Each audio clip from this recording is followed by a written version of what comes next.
Meus amigos, sejam mais uma vez bem-vindos ao canal. Se você ainda não é inscrito, por gentileza, inscreva-se clicando nessa marca d'água que aparece no canto inferior direito do vídeo, tá certo? Se você gostar do vídeo, não deixe de deixar o seu like, ative as notificações, mas enfim, inscreva-se no canal, nos ajude a divulgar cada vez mais e melhor a maravilhosa doutrina dos espíritos. E nesse vídeo, então, nós vamos dar continuidade ao trazimento aqui de excertos com análises, comentários, interpretações, se for o caso, do livro Por Trás do Véu de Ísis, de autoria de Marcel Souto Maior, né? E nós vamos continuar exatamente na página 47, onde havíamos parado, né? Enfim, feito a nossa pausa da última vez, né? Então, retomando exatamente do mesmo ponto. Depois de mergulhar nessa literatura fantástica, Clementino, jornalista, né, de O Globo, que estava em Pedro Leopoldo para fazer uma matéria com Chico, Clementino foi à casa onde Chico morava com irmãos e irmãs, quase todos menores. Uma residência tão pequena e tão pobre no seu mobiliário que ali se não podem realizar as reuniões espíritas. Assim expressou-se o jornalista. Chegou às 8 horas em ponto e, como bom jornalista, passou a conjugar um dos verbos mais importantes da reportagem investigativa: desconfiar. Sua maior preocupação era checar os títulos reunidos na biblioteca de Chico Xavier. Então, jornalista naquela época, né? Chico era ainda muito jovem, não que essa desconfiança tenha propriamente 100% deixado de existir, né? Sempre haverá os incrédulos, os desconfiados, enfim, os resistentes de alguma forma, como é natural.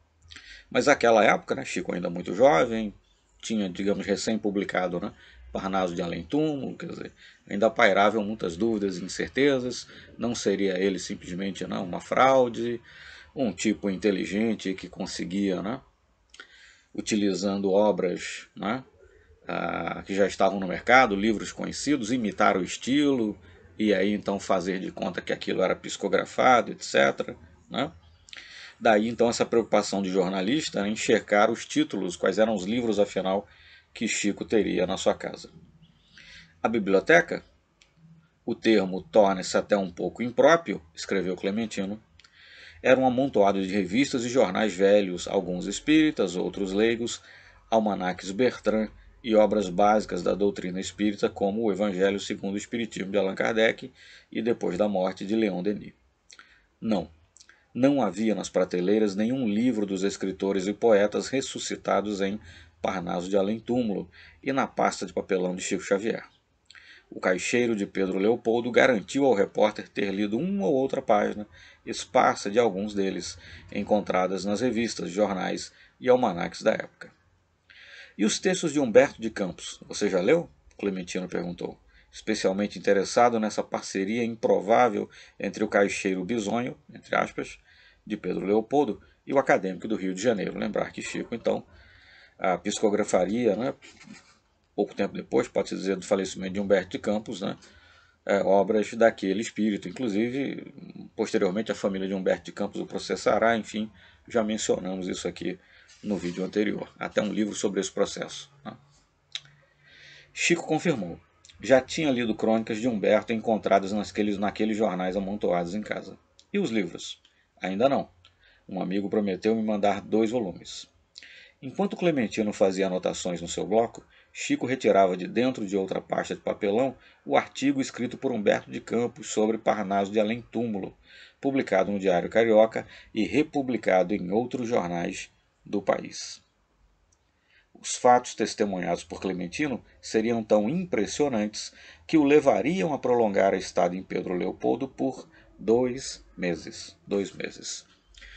Abrindo um parêntese aqui, o livro ele tem cerca de 250 páginas, mas grande parte dele é dedicada a descrever a experiência do autor, né, Marcel Souto Maior, em idas, né, em idas a cidades, né, a Uberaba, sobretudo, enfim, onde você tem ali centros, né, e você tem médiums que faziam, né, quando ele escreveu o livro, que creio que existe ainda até hoje, médiums que fazem aquilo que Chico fez durante um certo tempo, né, receber mensagens de pessoas desencarnadas, né, mensagens para pais e mães que ali estão sofrendo, etc. Como esses relatos, né, compõem grande parte do livro, não teria sentido pormenorizar, né, falar de cada um deles, né, de forma tal que, não obstante o livro ser relativamente extenso, nós conseguiremos possivelmente encerrar, né, a análise aqui do livro com 3, 4 vídeos no máximo, mas enfim, traremos excertos aqui de alguns dos relatos também, né. Mas como disse, grande parte do livro é dedicada à narrativa que o autor faz nessa busca, né, de indo até o local, vendo o médium trabalhar, conversando com as famílias, tentar deslindar se afinal aquelas mensagens recebidas, né, em princípio de entes já desencarnados, já falecidos, que seriam passadas para seus familiares, essas mensagens, a fim de verificar se afinal aquelas mensagens são autênticas ou não, são idôneas ou não, né? E então, mais adiante, nós vamos continuar então trazendo aqui algumas informações, né? Nessa visita que eles fizeram a Chico, então, para enfim, testemunhar em loco, né, essa sessão de psicografia, etc., eles levaram, né, se combinaram de levar algumas folhas, né, que eles iriam rubricar, etc., a fim justamente de verificar se não houvera, né, algum tipo de troca ali nas folhas, etc. Só que eles não disseram isso a Chico. Mas em determinado momento, né, antes de começar, Chico lhes diz: Emmanuel disse que podem rubricar as folhas. Era uma resposta a uma exigência que ainda nem tinha sido feita, quer dizer. E, naquela noite, né, foram 3 os sonetos psicografados nos 10 minutos iniciais da sessão pelo caixeirinho do seu felizardo. Versos assinados por Antero de Quental, Cruz de Souza e Alta de Souza, com grafias diferentes para cada autor. Então veja-se que mesmo após Parnaso de Além Túmulo, Chico continuava a psicografar versos de poetas famosos, né, desaparecidos, e nessa sessão, inclusive, né, ele psicografa uns tantos desses poemas e, no caso, o jornalista de O Globo dá, então, testemunho, né, desse acontecido, desse ocorrido, né. Então, digamos, o trabalho de Chico psicografando versos, enfim, poemas de poetas famosos não se encerrou, né, com a produção de Parnaso de Além Túmulo, e então o jornalista de O Globo, Clementino de Alencar, dá testemunhos de que isso aconteceu, né. Mas então, se referindo aqui no caso, né, a algumas palavras psicografadas, né, na mitologia egípcia, o véu da deusa Ísis é a teia que separa morte e vida, o conhecido e o desconhecido, o eterno e o efêmero. Ísis, a deusa, é também o símbolo do desespero de quem perde um ente querido, no caso dela, o marido Osíris, né? Essa passagem aqui ajuda a explicar por que esse título para o livro, né? Por trás do véu de Ísis. Bom, nesse ponto de sua investigação, isso já na página 56, Clementino já tinha mais informações do que seus entrevistados. Algumas delas ele consultou no quarto do hotel quando abriu pela primeira vez a pasta de papelão de Chico Xavier. Era uma mensagem assinada por um espírito chamado Marta sobre o fenômeno da psicografia. Então Chico dera para o jornalista uma pasta que ele guardava em casa com uma série de mensagens psicografadas. Uma instrução feita ao próprio Chico, através dele mesmo, sobre o processo mediúnico. E aí então há a transcrição aqui daquilo que o Espírito disse, né, através de Chico, né, enfim, dando instruções a ele próprio sobre as características, digamos assim, algumas características do espírito, do processo mediúnico. Vale a pena ler aqui na íntegra. Ainda não compreendei na Terra como se opera o fenômeno da comunicação dos desencarnados. Ela se faz só por afinidades. Um espírito, em se manifestando, necessita sintonizar o cérebro que recebe a sua influência. Sintonização de vibrações espirituais. O médium, pelos seus sentimentos de moral, pelo recolhimento e pela prece, aumenta suas vibrações. Os libertos da carne, já evoluídos pelos bons desejos que os animam de esclarecer e ensinar os seus semelhantes, restringem e reduzem as suas vibrações, né?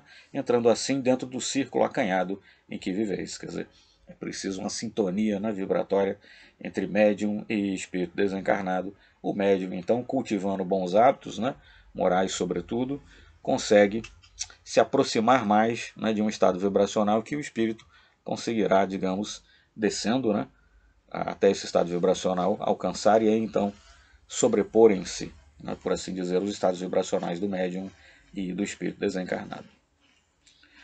O essencial para que o fenômeno se verifique é a homogeneidade dos pensamentos, porque os espíritos não conhecem as distâncias de espaço. Para eles, existem as distâncias psíquicas e estas, muitas vezes, impossibilitam a sua ação.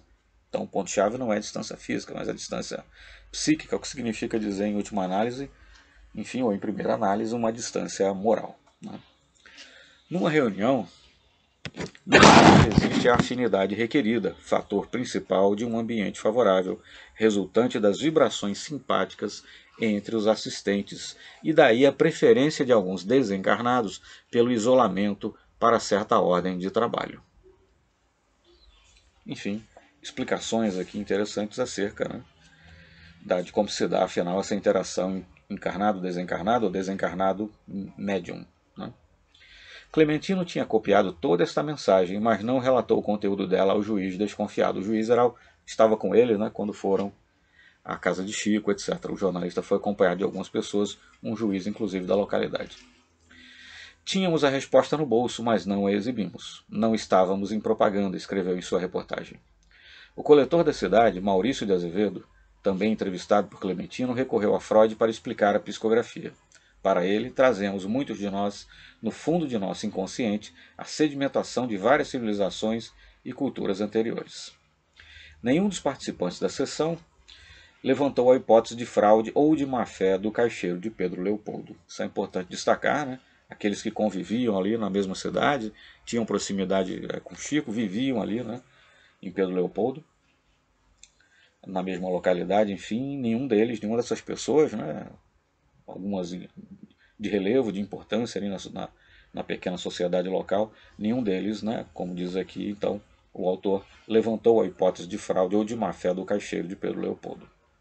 O argumento corrente na cidade era de que, se Chico fosse tão culto e inteligente como demonstrava nas mensagens psicografadas, ele não se submeteria à condição de ganhar aqueles poucos trocados por mês na vendinha de Felizardo.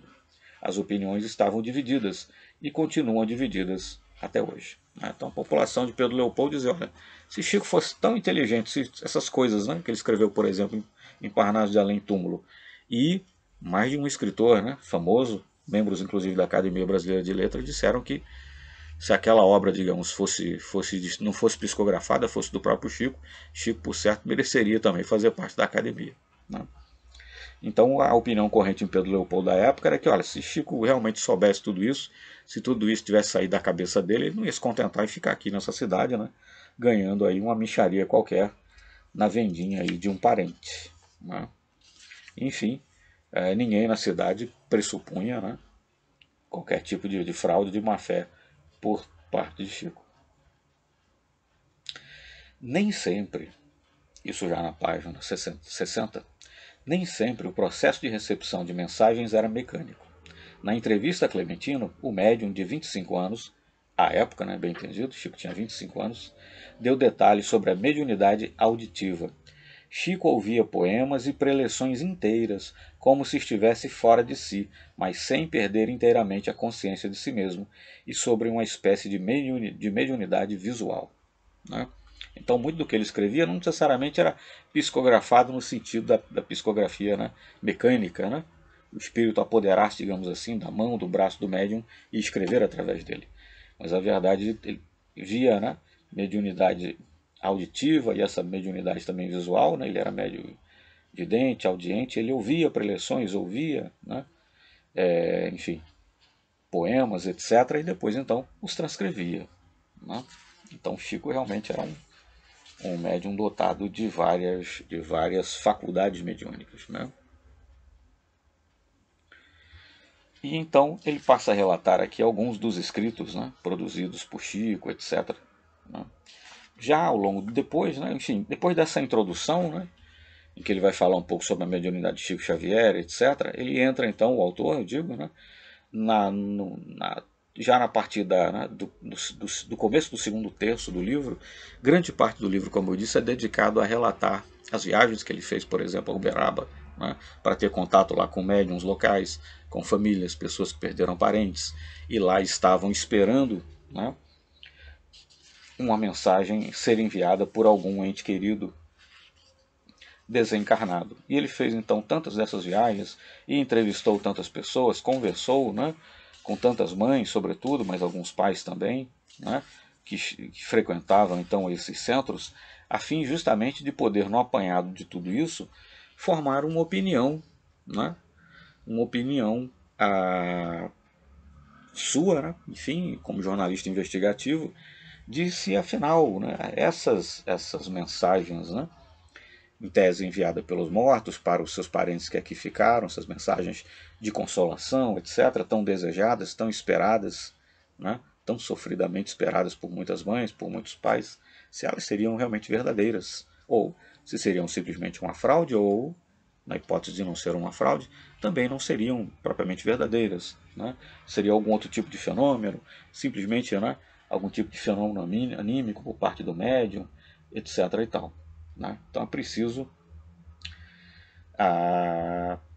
investigar isso. E então, ao longo do livro, ele vai entrevistar uma série de pessoas e relatar aqui uns tantos casos, né? Contar a história de cada uma das mães que lá está, como o filho desencarnou, etc. Enfim, são muitos relatos, não teria sentido entrar em cada um deles. Por isso, como eu disse, embora o livro seja relativamente extenso, né?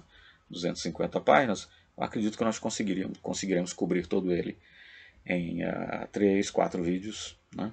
Que a ideia é, digamos, focar os aspectos principais sem descer necessariamente a algum relato aqui particular, ou pelo menos não a maior parte deles. Né? Mas aí então, a essa altura, já estamos na página 92, que começa assim. As cartas dos mortos para suas famílias, as chamadas mensagens particulares, assombram os céticos, consolam pais em desespero após a morte dos filhos e dividem opiniões. Se a escrita mediúnica de poemas, crônicas e romances é um terreno movediço, a psicografia de mensagens particulares é um terreno minado. É possível forjar mensagens psicografadas? É. É possível reunir o máximo de informações possível sobre determinadas famílias e construir mensagens dos espíritos a partir desses dados e das lições básicas do espiritismo? É. Um parêntese aqui, né? Enfim, se isso já era possível e verdadeiro, mesmo numa época, né, de dificuldade de comunicação, né, como, enfim, anos 70, 60, mesmo para diante, hoje em dia, então, na época da internet, né, você coleta muitas coisas aí em buscadores como Google, você coleta muitas informações sobre as pessoas em redes sociais, quer dizer, então vivemos uma época em que, para os mal intencionados, né, coletar informações sobre alguém, sobre sua família, nome de parentes, até mesmo hábitos de vida, etc., e forjar, né, uma comunicação que seja verossímil, que seja convincente, que traga muitos detalhes, e são sempre os detalhes, né, aqueles que em princípio só a família sabia, só a mãe talvez soubesse. É esse tipo de revelação, sobretudo, que conquista a credibilidade, que conquista as pessoas, né, que dá credibilidade. Mas nessa época de informática, de internet, de redes sociais, é preciso realmente muito cuidado, muito cuidado. Né? Não confundirmos o que seja o nosso desejo, né? O desejo provocado pela nossa dor de ter contato com um ente querido falecido, com a realidade das coisas. Né? Porque, lastimavelmente, os aproveitadores, os embusteiros, né? Aqueles que se aproveitam da credulidade das pessoas, infelizmente existe. Né? Mas, enfim, existem. Né? Mas prosseguindo. Só depois de completar 40 anos de intercâmbio com o outro mundo, em julho de 1967, Chico Xavier passou a pôr no papel, em sessões públicas testemunhadas por multidões, as mensagens dos mortos para as famílias na Terra. Então percebam que só em 1967, como chama a atenção o autor, só depois de completar 40 anos, né, de trabalho mediúnico é que Chico então aventurou-se, digamos assim, por essa seara de receber mensagens de mortos, mensagens particulares, né, específicas para um certo alguém, né, normalmente para as mães, enfim, para os seus familiares que ficaram na Terra. Estamos vivos, estamos bem, fiquem tranquilos. O portador das estrofes de Olavo Bilac e Augusto dos Anjos e das crônicas de Humberto de Campos, ele está se referindo a Chico Xavier, né, seria agora o porta-voz de ilustres desconhecidos. Ronaldo Malafronto, 23 anos, aneurisma cerebral. Carlos Marino Voc, 16 anos, acidente de carro. Vera Cruz Bertoni, 49 anos, parada cardíaca. João Luiz Palatinos, 26 anos, queda do quarto andar do prédio. Todos eles iriam ressuscitar na ponta do lápis de Chico Xavier, no grupo espírita de prece em Uberaba, para consolar, nessa altura Chico já estava, claro, em Uberaba, né? Para consolar suas famílias, não mais em Pedro Leopoldo, para consolar suas famílias e divulgar a mesma mensagem: a morte não existe. Emmanuel deu sinal verde e Chico foi para o front mais uma vez. Aos 57 anos, iniciou a fase mais exaustiva de seu mandato mediúnico. O contato direto e permanente com a dor da perda e o desespero de famílias em busca de notícias de seus mortos, o mais importante e delicado, de uma prova irrefutável da sobrevivência do espírito.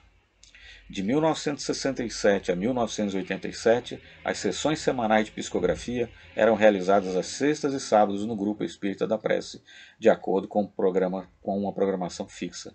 Das 14 às 18, Chico conversava com 60 visitantes organizados em fila para uma consulta prévia, anterior à sessão.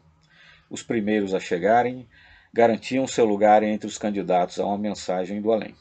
Informações básicas eram fornecidas a Chico: o nome do desencarnado, o nome do solicitante, quer dizer, quem gostaria de receber a mensagem, né? Data e causa da morte. Perceba-se, né? Enfim, é muito interessante porque o autor então nos relata aqui qual era a rotina, né, diária que existia para essas sessões então em que Chico recebia mensagens, né, de pessoas que houveram desencarnado, enviando mensagens para os seus entes queridos que lá estavam, etc. Né? Então, informações básicas eram fornecidas, né, ao médium: nome do desencarnado, o nome da pessoa, né, que esperava a mensagem, data e causa da morte.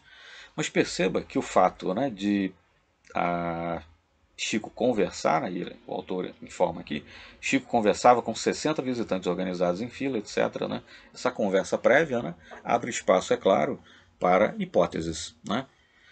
Será que por, né, na falta de melhor palavra talvez, mas enfim, telepatia, coisa que o valha, Chico não conseguiria, né, ainda que inconscientemente, captar informações que estavam então com aquele familiar que ali estava esperando uma mensagem, e na hora então da psicografia, na verdade, havia um fenômeno anímico, né? Ele de repente não passaria para o papel essas informações, e nesse caso mesmo informações muito exatas e muito específicas e muito íntimas e muito privadas, que talvez só aquela mãe, por exemplo, soubesse, mesmo a presença de uma informação desse quilate numa mensagem, né, em princípio psicografada, não seria talvez passível de dúvida? Né? Essa é uma questão que de toda sorte vale a pena colocar.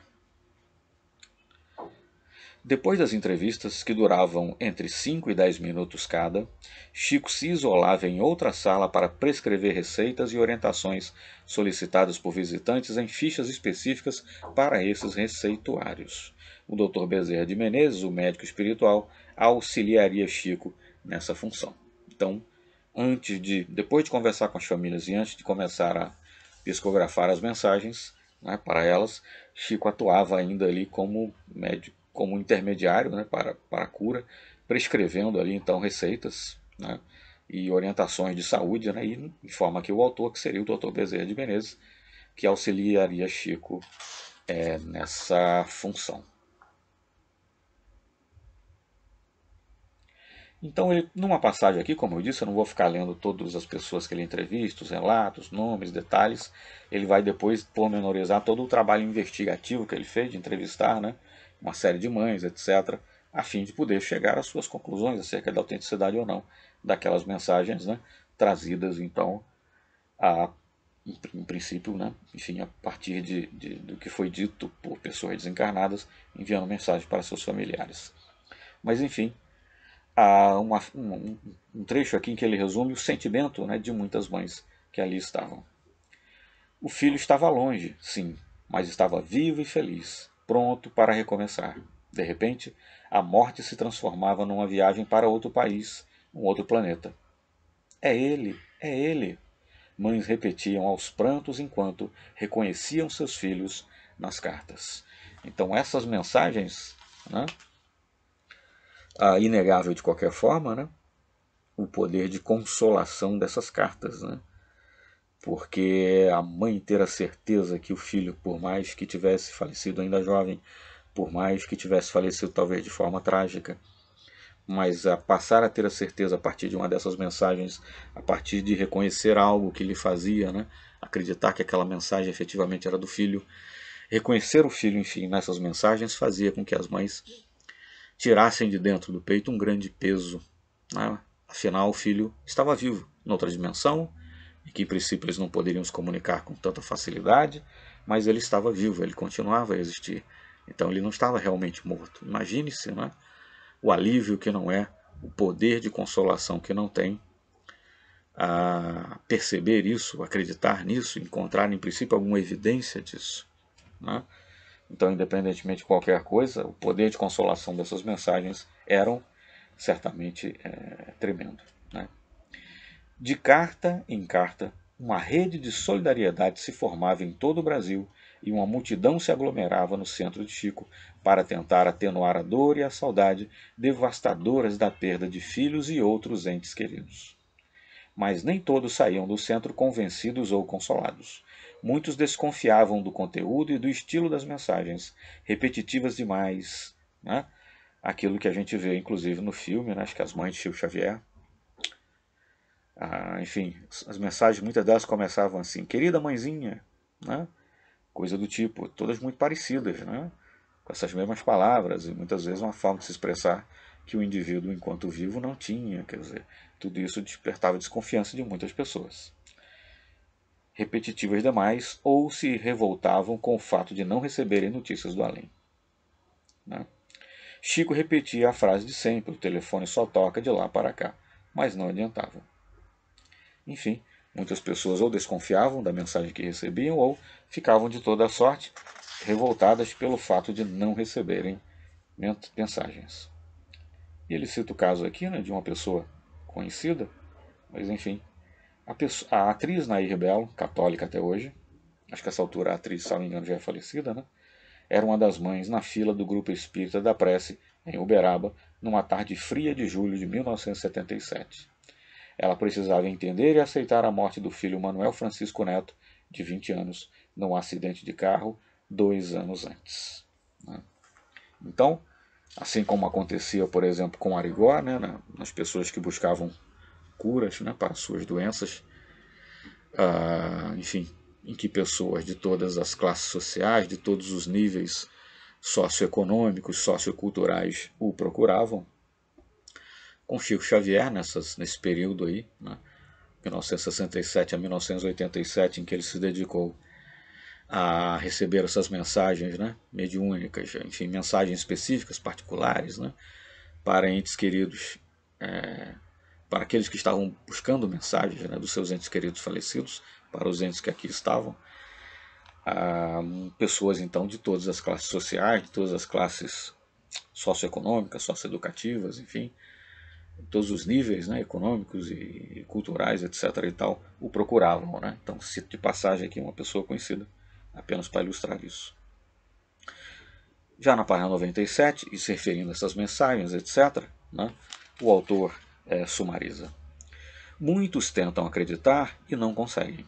As dúvidas de décadas atrás ainda são as mesmas nos centros dedicados ao intercâmbio entre vivos e mortos. Por que o estilo das mensagens é tão parecido e muitas vezes não reflete o estilo e o vocabulário dos remetentes quando vivos, né? A dúvida que existia então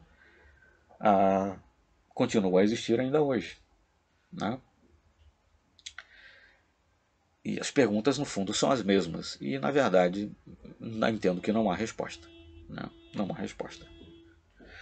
Por que um médium psicografa às vezes dezenas de mensagens do mesmo espírito e não dá a palavra a outros comunicantes?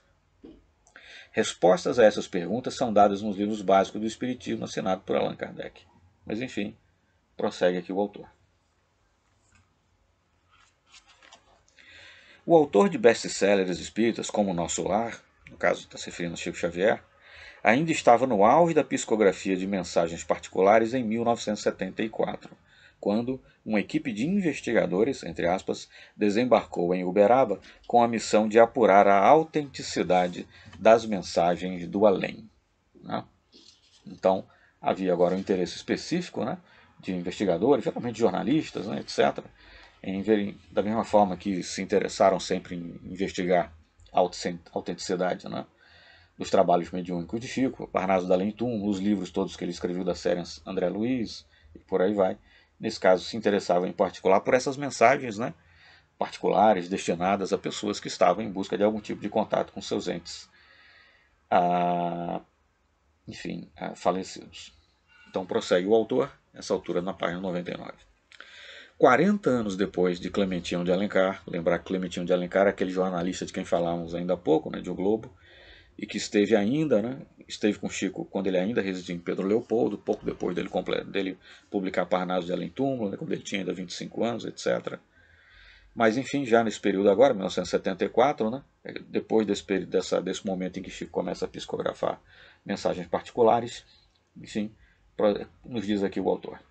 40 anos depois de Clementinho de Alencar, Paulo Rossi Severino, do jornal Folha Espírita, e uma equipe da Associação Médico Espírita de São Paulo iniciaram o trabalho de campo no Grupo Espírita da Prece. O compromisso assumido por eles, desde o início, era o de atuar com o máximo de objetividade e imparcialidade. O fato de serem espíritas não poria em risco, nesse caso não era, né, enfim, era um jornalista, mas enfim, de um jornal espírita, né, mas vamos lá. O compromisso assumido por eles, desde o início, era o de atuar com o máximo de objetividade e imparcialidade. O fato de serem espíritas não poria em risco a credibilidade da pesquisa e a liberdade de questionar cada mensagem e a origem dela. Uma pergunta-chave nesse processo era feita a cada família investigada. Então eles saíam, né, entrevistando, enfim, questionando, investigando, colhendo dados das famílias, né, que ali estavam para receber mensagens. O que vocês revelaram a Chico antes da sessão? Eles perguntavam às famílias. Outra pergunta importante. Quantos encontros vocês tiveram com o médium até receberem a primeira mensagem? O desafio era descobrir em cada texto informações desconhecidas pelo médium e seus assessores. Né? O grupo de pesquisadores trabalharia com as seguintes hipóteses para explicar a origem das cartas-mensagens. Fraude deliberada, baseada em pesquisa e memorização de dados colhidos em jornais, revistas, TVs ou cartas enviadas ao médium. E atualmente nós teríamos a grande fonte aí da internet e das redes sociais, né, se fosse o caso. Percepção extrasensorial ou telepatia, que eu mencionei alguns minutos atrás, e psicografia mecânica. As entrevistas com as famílias duravam em média 3 horas. As entrevistas dessa equipe, bem entendido, né? E eram acompanhadas também pela coleta de fotos dos comunicantes e cópias das mensagens originais. Um dos casos mais impressionantes apurados por Paulo Rossi e sua equipe foi o de Volquimar Carvalho dos Santos, a jovem de 21 anos morta no incêndio do edifício Joelma, em São Paulo. Né? O edifício Joelma, ali nos anos 70, né? Pegou fogo em São Paulo, um número muito grande de pessoas morreu, enfim. É um caso muito trágico e muito famoso por isso até hoje. Né? O famoso incêndio do edifício Joelma. Ela trabalhava no setor de processamento de dados no 23º andar do prédio, um dos mais castigados pelo fogo. Na véspera da morte, Volquimar faltou ao serviço para preparar a documentação necessária à matrícula na Universidade de São Paulo, na qual tinha sido aprovada no vestibular para o curso de letras. A tragédia levou a mãe dela, Valquíria, ao desespero. 4 dias depois do incêndio, Chico Xavier foi a São Paulo participar do lançamento de um livro. Dona Valquíria acordou cedo e foi a primeira pessoa na fila a abraçar o médium. Ao cumprimentá-lo, ela resumiu seu drama. Perdi minha filha no Joelma. Chico pediu para a mãe esperar até o fim do evento. Foi uma longa espera. A fila de cumprimentos e autógrafos se arrastou madrugada dentro. Ao se despedir de Valquíria, Chico citou o nome de Volquimar sem nunca tê-lo ouvido antes e garantiu: a jovem estava em tratamento e logo ficaria bem. 2 meses depois, em maio de 1974, Valquíria se encontrou com Chico em Uberaba e ouviu dele uma revelação. Volquimar está dizendo que deixou no quarto um objeto para comunicação mediúnica entre ela e a senhora. Dona Valquíria negou a existência de qualquer instrumento daquele tipo em casa. Chico insistiu e deu detalhes. É uma cartolina com letras e números com as palavras sim, não e adeus, e com um pequeno cartão acoplado. Ao voltar para São Paulo, Dona Valquíria encontrou a cartolina e todos os acessórios citados por Chico entre os objetos da filha. As letras e números eram utilizados de brincadeira por Volquemar em sessões espíritas improvisadas para formar frases de acordo com as orientações do, entre aspas, espírito comunicante. Um método tosco de comunicação sujeito a fraudes e autossugestão. Quem moveria as peças seria um participante da sessão, um, entre aspas, médium, induzido pelo invisível. Durante algum tempo, logo depois da descoberta do material, foi esse o método utilizado por Dona Valquíria para se comunicar com a filha. No dia 13 de julho de 1974, 6 meses depois da tragédia, a comunicação entre mãe e filha seria mais direta e mais precisa. Grupo Espírita da Prece, Uberaba. Chico Xavier fecha os olhos mais uma vez e o lápis desliza sobre o papel em velocidade. É uma longa mensagem. Num dos parágrafos, o cartão é mencionado de novo. E parece um sonho, mamãe. Estarmos juntas através das letras do entendimento desejado. Não mais o cartão do alfabeto em que os movimentos vagarosos demais nos impedem a ideia de correr como desejado. Aqui é de alma para alma, nas palavras que anseio impregnar de amor, sem conseguir. Em outro parágrafo, uma informação desconhecida por Chico Xavier. Estou satisfeita por ter adquirido um apartamento mais compatível com nossas necessidades. Fui eu mesma, com o auxílio de meu avô e de outros benfeitores, quem lhe forneceu a ideia de aproveitarmos a ocasião para a compra. Volquemar tinha feito um seguro de vida. Com o dinheiro recebido após a morte da filha, Dona Valquíria, beneficiária do seguro, comprou um novo apartamento. A filha aprovou sua decisão. Esta foi uma mensagem investigada. Esta foi uma das mensagens investigadas pelo grupo. Como explicar a menção à cartolina desconhecida por Valquíria? Essa é a dúvida central. O episódio do seguro de vida pode ter sido comentado pela mãe ou seus acompanhantes durante um desabafo no centro, e por isso deve ser descartado como evidência. Foram muitos os casos intrigantes apurados por Paulo Rossi, Severino e sua equipe. Roberto Muscati tinha 19 anos quando morreu em São Paulo, de choque anafilático causado pelo uso de um descongestionante nasal. Uma morte absurda, quase incompreensível, provocada por uma reação alérgica súbita e fatal. A desolação levou os pais de Roberto, o médico Davi Muscati e a mãe Sônia, a pedir socorro a Chico Xavier em Uberaba. A carta assinada por Roberto no dia de seu 20º aniversário, 14 de março de 1979, surgiu no Centro Espírita da Prece repleta de palavras desconhecidas. Davi, o pai, ajudou Chico a ler a mensagem diante do público ao fim da sessão e a traduzir o sentido das frases indecifráveis. A seguir, o relato do momento da morte. Preparava-me para o descanso, depois de haver medicado o trato nasal, quando senti no peito algo semelhante a uma pancada que me alcançou todas as redes nervosas. Tentei falar, mas não consegui.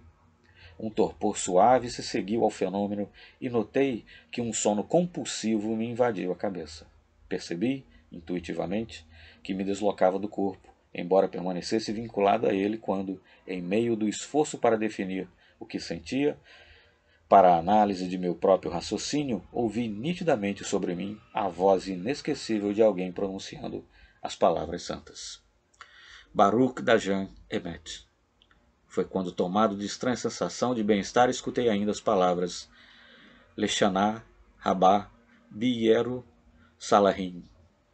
Davi Muscati explicou à plateia atônita o significado dos sons inéditos. Baruch Dajan Emet. Abençoado seja o juiz da verdade.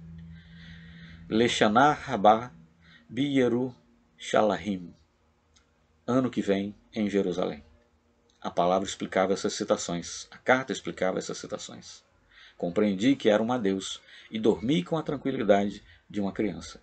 Mais tarde, soube que meu avô Moisés Aron ditara em meu favor aqueles vocábulos santos para que me aquietasse, contando com os imperativos do mais alto. Esta foi a segunda carta de Roberto psicografada por Chico em Uberaba. Os incrédulos levantariam a hipótese de Chico ter aprendido aquelas sentenças em hebraico entre a primeira e a segunda visita da família. Ele também se teria dedicado a estudar os rituais judaicos para citar na mesma mensagem o hino Shalom Aleichem, a paz esteja convosco, e mencionar o fato de o avô de Roberto ter abençoado o neto no outro mundo com o Magen Davi, a estrela de Davi. A desconfiança, Emmanuel repetia, seria permanente. Nenhuma prova seria irrefutável para quem insistisse em duvidar. E Chico ia em frente. Quando apontarem o dedo para você e disserem que você é um santo, você saberá que não é. Quando disserem que você é um impostor, você também saberá que não é. Foi esse o conselho dado por Chico a Celso de Almeida Afonso, quando ele, Celso, passou a psicografar mensagens particulares em Uberaba também. Um conselho que Chico adotava para si mesmo com resignação. O importante para ele era consolar as famílias e divulgar a doutrina espírita de mensagem em mensagem. Muitos visitantes saíam do centro com o livro de Kardec debaixo do braço, decididos a investir em obras sociais em suas cidades. Estavam em jogo, naquela correspondência entre dois planos, muito mais do que a vaidade ou o orgulho do médium. Eram as vidas de famílias inteiras, as dores de multidões sem forças para sequer se levantar da cama. Gente atormentada por dúvidas aterradoras, como Dona Elza Teles Leão, mãe de Lineu, morto num carro em chamas em Campo Grande, no dia em que completaria 27 anos. Então o autor chama a atenção aqui para o fato de que aquelas mensagens recebidas, enfim, tinham realmente um poder, tinham consequências, né, efetivamente transcendentais. Efetivamente transcendentais. Mais adiante, então. A pesquisa realizada por Paulo Rossi Severino, com o apoio de Maria Júlia de Moraes Prieto Pérez e Marlene Rossi Severino Nobre, gerou o livro intitulado A Vida Triunfa. A equipe estudou 45 casos, entre 100 catalogados pela Folha Espírita, e, a partir de dados colhidos por um questionário padrão, chegou a conclusões reveladoras sobre o perfil dos destinatários das mensagens e o conteúdo básico divulgado nos textos. Então o autor, né, do livro aqui, o Marcel Souto-Maior, fala do livro A Vida Triunfa. Né? Eu não tenho esse livro, nunca o li, não o conheço, mas é uma obra que, por certo, devemos todos buscar. Né? Tem informações muito interessantes, inclusive esse levantamento estatístico, né, feito por essa equipe sobre as características, né, daqueles que recebiam as mensagens psicografadas então por Chico Xavier, essas mensagens, bem entendido, particulares, né, enfim, mensagem de entes queridos desencarnados. Vale a pena mencionar um pouco do que, nesse sentido, nos traz aqui Marcel Souto-Maior. Sobre o conteúdo das mensagens, 100% dos comunicantes relatam a presença e o apoio de parentes e amigos desencarnados no lado de lá. 68,9% das mensagens citam 1 a 3 parentes e ou amigos desencarnados desconhecidos pelo médium. 75,6% dos comunicantes descrevem as circunstâncias da morte. 82,2% deles pedem para as famílias cultivarem pensamentos positivos. 44,4% aconselham as famílias a investirem na caridade. Sobre a relação das famílias com o médium e as mensagens recebidas, há aqui estatísticas também. 42,2% das famílias reconhecem nas cartas o estilo peculiar dos comunicantes. É menos de 50%, né? 42,2%. 35,6% definem como idênticas as assinaturas dos comunicantes psicografadas pelo médium. Isso é muito relativo, muito subjetivo, né? Mas enfim, há casos em que as assinaturas foram analisadas por peritos, né, grafólogos, etc., e foram dadas realmente como autênticas. 42,2% definem as assinaturas como diferentes das originais. Né? Então, um percentual maior, 42,2%, dos parentes dão as assinaturas que aparecem nas cartas psicografadas como diferentes das assinaturas originais. Né? 42,2% dizem que são diferentes, 35,6% dizem que são iguais. 93,3% das famílias não conheciam o médium antes da morte dos comunicantes. 42,2% procuraram o médium uma única vez até receber a mensagem. Quase metade, né? 33,3% tiveram de 2 a 3 contatos com o médium até receber a mensagem. Um terço, mais ou menos. 100% das famílias declaram 100% de acerto nos dados informados pelos comunicantes. 100% das famílias dizem que sim. Né? As informações todas trazidas nas comunicações são são certas, são corretas. Um dado a ser avaliado. As 45 mensagens psicografadas por Chico e selecionadas pela equipe de pesquisa estão listados mais de 100 nomes próprios, além dos nomes e sobrenomes completos de cada comunicante, muitos deles com assinatura idêntica às originais. Todos esses nomes foram escritos por Chico, de olhos fechados, sem pausas, nas sessões públicas de Uberaba. Em nenhuma das mensagens ele misturou nomes e sobrenomes, confundiu filiações ou causas de morte. Conclusão do estudo. As evidências da sobrevivência do espírito são muito fortes. A vida é uma fatalidade, segundo o depoimento desses 45 companheiros, que se expuseram por inteiro, revelando as nuances de suas personalidades através das mãos humildes do medianeiro. Ficaremos aqui então, meus amigos, e no próximo vídeo nós começaremos a parte 2 do livro, que o autor intitula Uberaba Hoje. É claro que esse hoje é a época em que o livro foi escrito. Né? Ele vai tecer comentários sobre médiums, né? Enfim, determinados centros, enfim, médiums em Uberaba que ainda hoje, né, realizam esse tipo de sessão. Né? Sessões nas quais são recebidas mensagens, né, de pessoas desencarnadas para os seus entes queridos que ali estão a aguardar algum tipo de comunicação com o mundo dos espíritos. Muito obrigado, até o próximo vídeo então, até a continuidade, né, da nossa análise e interpretação do livro. Por gentileza, inscreva-se no canal, colabore com a nossa modesta missão de divulgar cada vez mais e melhor a maravilhosa doutrina dos espíritos. Muito obrigado, até o próximo vídeo.